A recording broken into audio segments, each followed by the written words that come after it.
What's up, guys? Victor Lynch here, coming at you with another Thursday night tackle bites this week.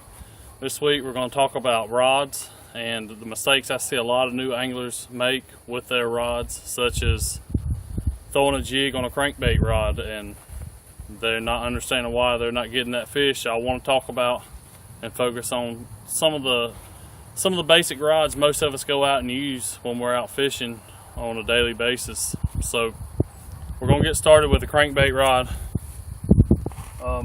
Number one thing you want to look for in a crankbait rod, I feel, is definitely the action of it. Once you watch the rod tip here, right here at the top of it, watch how it bends. See how slow it is? It's a real slow pull. That's probably one of the best rods you can use for crankbaiting right there. It's got a real slow. Watch the bottom. Look at the bottom half of that rod. It's still stiff. It's still got enough power to pull that fish in from a long ways out, even through a little bit of cover if he's in a cover. If you get a real flimsy rod that bends all the way, it's just you don't have the power or the strength in that rod to pull that fish out. So look at this again. See how that bends right there? You still got a lot of fight. You got a lot of backbone in that rod right there. Still get that fish out of the cover that he could potentially be in. Got all this part of the rod right here, this whole part right here. That's the fighting part of the rod. That's what's going to give you the power to bring that fish out. Once again, I'm going to show you one more time. Look how slow that rod tip is. It's a slow rod tip. That way, when you're reeling along and that fish bites it, it's a slow. You want the rod tip to load up real easy. And that's when you make your turn on that fish to get a good hook set in them. If you've got too flimsy of a rod on a crankbait, you're not going to dig that hook in as far as it needs to be, and a lot of the times you're going to lose that fish. So that's one of the key things looking for a crankbait rod. I like a medium rod and a crankbait. In a crankbait rod, I like a moderate tip. Something sort of slow, something that's not too fast. Too fast can also pull it out of their mouth too.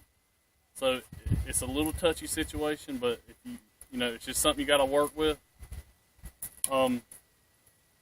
This rod here is actually a 7-foot rod, FLW rod, one of the best crankbait rods I've ever owned, and it really does the job. It's 7 foot. It's like a medium. Just because one company says it's a medium, you go to the next rod company, it's a medium. It's a whole different action. So it's all about what you got to find. But to help you better guide yourself, you want to look for something that's got a little better. It's got a real good tip to it, slow tip. That way, like I'm saying, when that fish bites, it loads up real easy, nice and slow, and you can really pull that hook into that fish with the back part of this rod. And that's what's really going to drive that fish home. And most of the time you can land that fish. Not all the time, but most of the time with a rod like this. Let's move on to a spinnerbait rod. This is also another technique I see a lot of guys mess up with. A lot of newer guys, and they're not using a heavy enough rod for a spinnerbait. So I'm actually using a Shimano Celis worm and jig rod. And why I'm using a worm and jig, because it's got enough power. A lot of times you're throwing the spinnerbait or chatterbait, anything like that, into heavy cover, beaver hut, anything, lay downs, anything around. So you want enough power to drive that fish out, because it's going to do everything in its power to wrap you around whatever it can. So take a look at this rod here. Look at the rod tip on that. It's also another slow rod, but look, it's not bending anywhere near like that crankbait rod is. So it from about 3/4 down it's bending, and then the rest of the rod is all fighting power right there. That's what's going to pull that fish out of that cover. Like I said, I see a lot of guys throwing a spinnerbait on a medium rod. You're not going to drive this. This is another reason why you need a heavier rod for spinnerbait. You're not going to drive that hook. It's just a single hook, or if you're using a trailer hook, you need something that's got some power behind it to put that hook into that fish's mouth. With a lighter rod, it's not going to happen.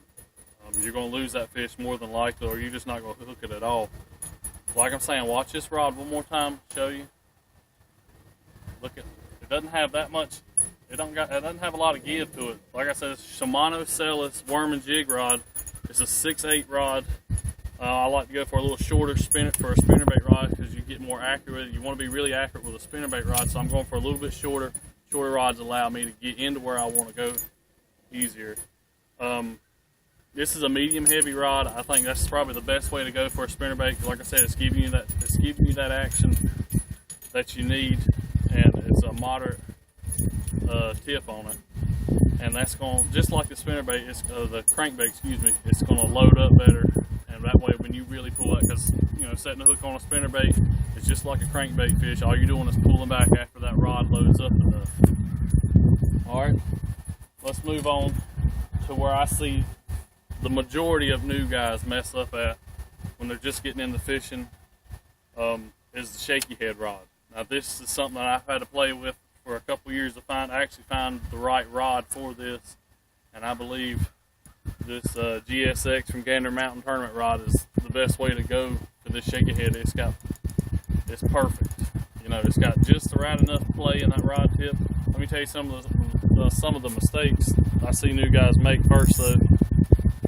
I see a lot of guys using double rods. Like, what I mean is their rods are getting put to, you can pull the rod apart right there. I think that's one of the worst things you can buy if you're a bass angler. Because that rod doesn't have any power at all, because all its power is right there, and it's not going to have the fighting power you need to get that fish out. Of course, shaky head is usually a 8 to 10 pound test line, so it's finesse, but this isn't going to have the power. A double rod isn't going to have the power of a whole single rod, because it's just not got the power. And another thing I see with guys is they use too light of a rod on a shaky head, and the rod pretty much doubles over. So you can see that rod, it's bending pretty good, but it's not doubling over, and a shaky head can be real funky, because a shaky head isn't like a jig, setting hook on a jig. You're kind of just pulling straight up on a shaky head because you're using light line. You will snap that line if you jerk it too hard. So, like I said, this is a 7-foot medium light rod, and this is the best rod I found for a shaky head, hands down. It's got a great action to it. It's got a medium light action to it. So this is like a crankbait rod in open face form, or underspin rod form. As you can see, it's kind of just like a crankbait rod I showed you, but also, again, that backbone is what's doing all the fighting for me. This is what's bringing that fish to me, and that tip is doing a whole lot, but it's all about this backbone. That's what's really going to bring that fish home. So when you pull the hook up, when you set the hook on this fish, just like that, it's going to bring that hook. It's going to set that hook home where it needs to be. That's why it's critical, definitely on a shaky head rod, to make sure you're doing exactly, having the right setup, because you'll lose a lot of fish if you don't have the right rod, and it could cost you some money actually. So, depending on the type of fishing you do, but nobody wants to lose fish, whether they're fishing for money or not. But it's critical to have the right setup. Like I said, this is a GSX Gander Mountain Guide Series Extreme Tournament rod. It's a 7-foot rod. It's medium light action, and the guy, I'm telling you, this is one. It's a reasonable price. It's a great rod. There's a lot of guys out there. Like I'm saying, a lot of the newer guys have a hard time with a shaky head. I notice, because they're not using the right rod. It takes a lot of playing around with to figure out the things that you want to use, to figure out the right one that's for you. Guys, I really want you to stay away from the rods that put together in the middle. Those rods aren't good at all. I'm just here to tell you, those are some of the worst rods out there for bass fishing, and they just don't have the power that you need for them. I'm sure the tip of it's fine for certain things, but the power isn't going to be there on those rods. So let's move on to one last thing, which is my favorite, and we're going to talk about the flipping rod. And there's, you can get away with a lot of rods for flipping, anywhere from a medium heavy to a heavy, or a medium heavy. I think this rod here is a Jason Christie Falcon rod. It's the best flipping rod I own. I actually have 2 of these. This is a jig and worm pitching rod here. Like I said, this is right here. This is a 7'6" rod here. It's pretty good. It's got a lot of backbone to it. This rod's going to pull out the majority of the fish that I'm going to be flipping in heavy cover with. Go ahead and take a look at this tip right here. Look at that. It's just like that medium heavy rod on my spinnerbait, but it's a little bit. It's not going to bend as much, and that backbone right here is everything. When I jerk their eyes out with this, that backbone is going to complete the whole cycle right there. That backbone's everything in this rod, and it's perfect. I see sometimes guys throwing a jig on 15-pound test and a medium rod, and I just want to reach back there and smack them, because especially if we're in a team tournament together, that fish is coming off 9 times out of 10. So it's critical to have the right rods for the right lures. It's something that it takes time. You just got to go out to your pond, like wherever you're going. It just takes time to figure out what works best for you. I've been using these specific rods for these specific techniques for however long I've been taught to fishing, and they've worked great for me. So I'm not going to knock them. These are some good stuff. But this rod right here it's a really good rod. This is probably one of the best flipping rods you can buy at a reasonable price. You don't have to go out and spend $250 on it. It's a great rod. It's going to get that fish out of there. It's going to get that fish in the boat if you hook them right and he don't come up. But next week we'll reach back out on this. We'll talk about the specific lines you should be using for this. What type of lines, and that's another big factor I see a lot of new guys do, is they're not using the correct line for the specific lure or the technique they're doing.